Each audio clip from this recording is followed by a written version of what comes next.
L'actualité du jour près de chez vous, dans la région, en images, en 8 minutes, une nouvelle édition du journal préparée par l'ensemble de la rédaction. Avant toute chose, vos prévisions météo. Encore une fois, un temps sec et partiellement ensoleillé pour les prochaines heures. Les nuages, oui, certes, seront de plus en plus nombreux, mais on devrait rester au sec. Avec des températures tout juste de saison, 18 à 19 degrés sur le littoral Côte d'Opale, 21 degrés dans la métropole lilloise, on en reparle bien sûr. Et juste après ce journal, à suivre dans 7 minutes, vos prévisions météo complètes. À la une, tout d'abord, l'INSEE présentait ce mardi matin un bilan des chiffres du chômage dans la région en ajoutant une nouveauté, le halo du chômage. Explication: dans la région en moyenne entre 2015 et 2017, parmi les 3,8 millions de personnes âgées entre 15 et 64 ans, 320 000 sont chômeurs au sens du BIT, le Bureau international du travail. Parallèlement, 162 000 souhaitant un emploi ne sont pas comptabilisés dans ce chômage BIT, soit parce qu'elles ne sont pas tout de suite disponibles, soit parce qu'elles ne cherchent pas activement. Elles sont considérées comme inactives et constituent donc le halo du chômage, ce qui entoure finalement le chômage au sens traditionnel. Dans les Hauts-de-France, le chômage et le halo du chômage est plus répandu qu'en moyenne de province entre 2015 et 2017. 8,5% des personnes âgées de 15 à 64 ans de la région sont au chômage au sens du BIT, le Bureau international du travail. 4,3% sont dans le halo. Margot Sailly va tenter d'en savoir plus avec Benjamin Bourg, chef de projet pour l'INSEE. Alors, le halo du chômage, c'est une population particulière vis-à-vis de l'emploi. C'est une population qui a le souhait de travailler, mais qui n'est pas considérée comme étant chômeur au sens du Bureau international du travail, de l'ONU. C'est une personne qui n'est pas disponible pour travailler ou une personne qui ne fait pas de recherche active d'emploi. Cette population est plus féminine, moins diplômée, et on retrouve davantage de personnes ayant des enfants de moins de 3 ans. Donc des personnes qui sont potentiellement, indisponibles pour raison de garde d'enfants. Une manière, malheureusement, une fois de plus, de montrer que la région est moins bien lotie que d'autres régions de France en ce qui concerne les demandeurs d'emploi et le travail.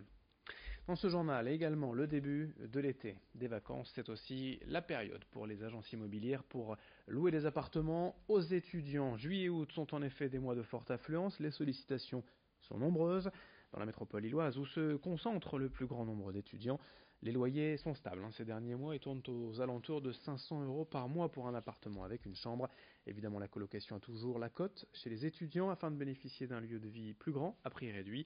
Un conseil tout de même: mieux vaut commencer ses recherches dès maintenant, comme l'explique cette spécialiste négociatrice lilloise au micro d'Idil Gunay. Elle nous parle notamment des avantages de la colocation. C'est très intéressant de faire une colocation, déjà pour le loyer, en fait, le budget d'un étudiant, également pour la superficie, donc ils vont quand même vivre dans un appartement beaucoup plus grand, et voilà, pour le confort de vie aussi. Donc après, bien sûr, pour eux, les étudiants, il faut aussi qu'ils sachent vivre en fait avec quelqu'un qu'ils ne connaissent pas. Mais c'est très intéressant. Aujourd'hui, pour un type 3 par exemple, pour un appartement vraiment en bon état, on peut compter 850 € à 900 € charges comprises. Voilà, et on est sur un appartement vraiment propre et en bon état. Dans cette édition également, l'info à Lille, les travaux d'été du tramway sur la ligne Tourcoing jusqu'au 26 août. Plus aucun tram ne circule et des bus relais sont mis à disposition des voyageurs.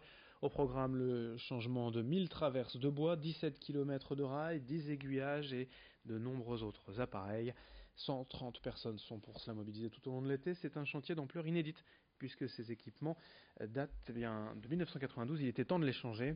Ces travaux s'étalent donc du Croisé-la-Roche jusqu'à Tourcoing et le tronc commun de l'île-Flandre jusqu'au Croisé sera lui aussi concerné. Du 3 au 19 août, là encore, plus aucun tram ne circulera sur la ligne. Une dizaine de carrefours sont donc bloqués à la circulation quand les engins de chantier interviennent. Explication sur place quant aux dates du chantier à Tourcoing au micro de Margot Seilly. Nous sommes sur une zone de travaux qui se déroule sur la branche de Tourcoing. Donc la branche de Tourcoing, c'est entre les stations Croisé-la-Roche et Tourcoing Centre. Donc cette phase de travaux dure 8 semaines, du 29 juin au 26 août. Donc ça, c'est une première zone de travaux, et il y aura une deuxième séquence de travaux qui se déroulera sur le tronc commun entre les stations Gare-l'Île-Flandre et Croisé-la-Roche du 3 au 19 août. Comme le tramway est coupé, des bus relais sont mis en place. Donc ce sont des bus qui suivent l'itinéraire du tramway. avec une fréquence d'un bus toutes les 7 minutes. L'été, les vacances, le soleil, la plage, le vent, voilà les ingrédients nécessaires pour découvrir sur la plage de la Côte d'Opale un sport traditionnel, immanquable, si vous êtes amateur de sensations fortes, le char à voile. Reportage au Touquet, signé des équipes de l'ESJ Paris-Grand-Lille.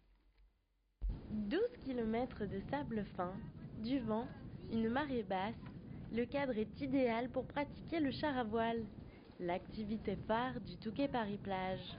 Nous avons les plus grands marnages de France, c'est-à-dire les plus grandes amplitudes de marée qui laissent apparaître une surface exploitable pour des engins à voile sur un sable ferme et un sable qui se prête tout à fait à la pratique de cette activité liée au vent.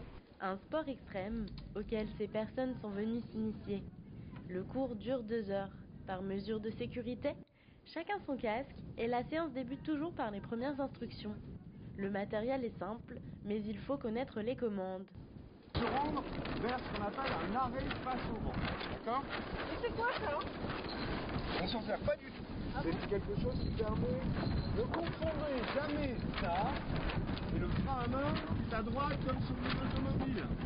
Avant de se lancer, le professionnel s'assure que le matériel est bien adapté à la météo. On était à 5 km/h à 8 heures et maintenant on est à 25 km/h de vent et ça va monter encore dans la journée. Et donc c'est dangereux ? Tout à fait. On est obligé d'adapter la surface de sa voile à la vitesse du vent. Les chars sont sur la ligne de départ.